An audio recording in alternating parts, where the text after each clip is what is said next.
हर हर महादेव दोस्तों। मैं बचपन से भोले का पुजारी डमरू का मुझे जोग लगा रोया नहीं। कभी शिव भक्ति में शिव चरणों का मुझे रोग लगा। मेरे हंसते हुए चेहरे पर मुझे नाज है। भोले से मेरा कल और मेरा आज है। महादेव हो जब इस दुनिया से मेरी विदाई, तो इतनी मोहलत मेरी सांसों को देना एक बार और। हर हर महादेव कह लेने देना।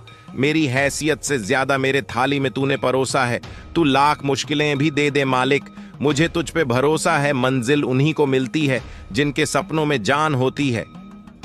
पंख से कुछ नहीं होता, हौसलों से उड़ान होती है। हौसले बुलंद कर रास्तों पर चल दे, तुझे तेरा मुकाम मिल जाएगा। बढ़कर अकेला तू पहल कर, देख कर तुझको काफिला खुद बन जाएगा। जो हो गया उसे सोचा नहीं, करते जब मिल गया उसे खोया नहीं। करते हासिल उन्हें होती है सफलता, जो वक्त और हालात पर रोया नहीं करते।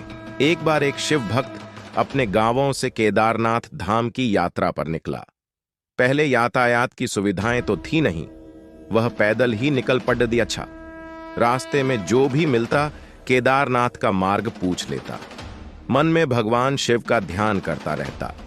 चलते चलते उसको महीनों बीत गए। आखिरकार एक दिन वह केदार धाम पहुंच ही गया। केदारनाथ में मंदिर के द्वार 6 महीने खुलते हैं और 6 महीने बंद रहते हैं। वह उस समय पर पहुंचा जब मंदिर के द्वार बंद हो रहे थे।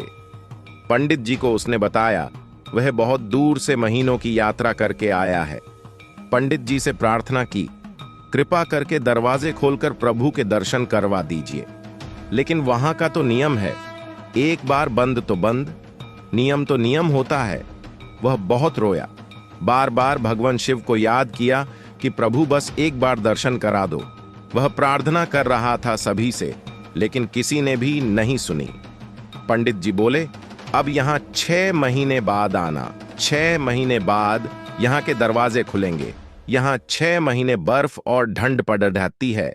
और सभी जन वहां से चले गए। वह वहीं पर रोता रहा। रोते रोते रात होने लगी, चारों तरफ अंधेरा हो गया। लेकिन उसे विश्वास था अपने शिव पर कि वो जरूर कृपा करेगी। उसे बहुत भूख और प्यास भी लग रही थी। उसने किसी की आने की आहट सुनी। देखा एक सन्यासी बाबा उसकी ओर आ रहा है। वह सन्यासी बाबा उसके पास आया और पास में बैठ गया। पूछा, बेटा कहां से आए हो? उसने सारा हाल सुना दिया और बोला, मेरा आना यहां पर व्यर्थ हो गया बाबा जी। बाबा जी ने उसे समझाया और खाना भी दिया। और फिर बहुत देर तक बाबा उससे बातें करते रहे। बाबा जी को उस पर दया आ गई। वह बोले, बेटा मुझे लगता है सुबह मंदिर जरूर खुलेगा, तुम दर्शन जरूर करोगे। बातों बातों में इस भक्त को ना जाने कब नींद आ गई। सूर्य के मध्यम प्रकाश के साथ भक्त की आंख खुली। उसने इधर उधर बाबा को देखा, किंतु वह कहीं नहीं थे।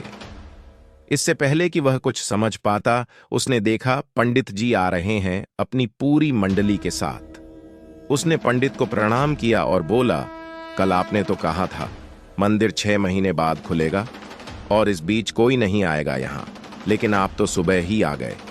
पंडित जी ने उसे गौर से देखा, पहचानने की कोशिश की और पूछा, तुम वही हो जो मंदिर का द्वार बंद होने पर आए थे, जो मुझे मिले थे? 6 महीने होते ही वापस आ गए। उस आदमी ने आश्चर्य से कहा, नहीं, मैं कहीं नहीं गया। कल ही तो आप मिले थे। रात में मैं यहीं सो गया था, मैं कहीं नहीं गया। पंडित जी के आश्चर्य का ठिकाना नहीं था।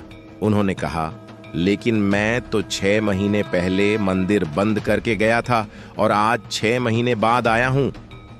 तुम 6 महीने तक यहां पर जिंदा कैसे रह सकते हो? पंडित जी और सारी मंडली हैरान थी। इतनी सर्दी में एक अकेला व्यक्ति कैसे 6 महीने तक जिंदा रह सकता है? तब उस भक्त ने उनको सन्यासी बाबा के मिलने और उसके साथ की गई सारी बातें बता दी कि एक सन्यासी आया था, लंबा था, बरही बरही जटाए, एक हाथ में त्रिशूल और एक हाथ में डमरू लिए, मृगशाला पहने हुआ था। पंडित जी और सब लोग उसके चरणों में गिर गए। बोले, हमने तो जिंदगी लगा दी, किंतु प्रभु के दर्शन न पा सके। सच्चे भक्त तो तुम हो। तुमने तो साक्षात भगवान शिव के दर्शन किए हैं। उन्होंने ही अपनी योग माया से तुम्हारे 6 महीने को एक रात में परिवर्तित कर दिया, कालखंड को छोटा कर दिया। ये सब तुम्हारे पवित्र मन, तुम्हारी श्रद्धा और विश्वास के कारण ही हुआ है। हम आपकी भक्ति को प्रणाम करते हैं। बाबा भोलेनाथ की जय हो। अगर आपको हमारी वीडियो अच्छी लगी तो सब्सक्राइब जरूर करें।